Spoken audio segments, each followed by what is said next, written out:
বাচ্চাকে দাবিয়ে রাখবেন না, বাচ্চা কিছু জানে না বলে তার কথা শুনবেন না, এই রকম পরিবেশ তৈরি করবেন না। তাহলে বাচ্চার কনফিডেন্স লেভেল ধীরে ধীরে কমবে এবং বাচ্চা আগে গিয়ে আপনাকে আর কিছু শেয়ার করবে না। আজকের দিনে সবচেয়ে বড় কিন্তু ট্র্যাজেডি এটা, বাচ্চারা বড় হচ্ছে তত মা বাবার থেকে, পরিবারের লোকদের থেকে আলাদা হতে থাকছে। তার কারণ ছোটোবেলার বাবা মাকে ভয় পাওয়া, তার বড় হয়ে যখন সে স্বাবলম্বী হচ্ছে তখন সেই ভয় পাওয়াটাই দূরত্ব বাড়াচ্ছে। বাচ্চাকে নিশ্চয়ই শাসন করবেন, শাসনের কিছু বিধিবদ্ধ পদ্ধতি আছে, শাসনের একটা নিয়ম আছে এবং একটা বয়স আছে। তো আপনার বাচ্চা সবসময় আপনি মনে করবেন এই পৃথিবীর শ্রেষ্ঠ বাচ্চা আপনার বাচ্চা।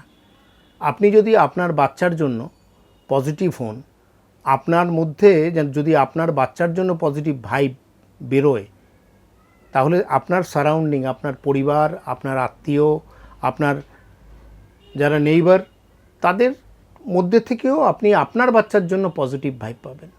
বেশিরভাগ ক্ষেত্রেই উল্টোটা হয়।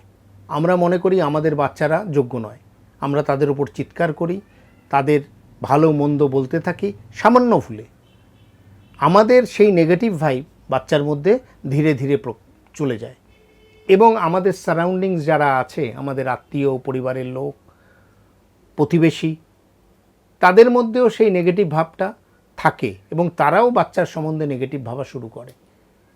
তাই বাচ্চার যে এক্স ফ্যাক্টর অফ লাক তৈরি হওয়া দরকার, সেটা তৈরি হতে পারে না।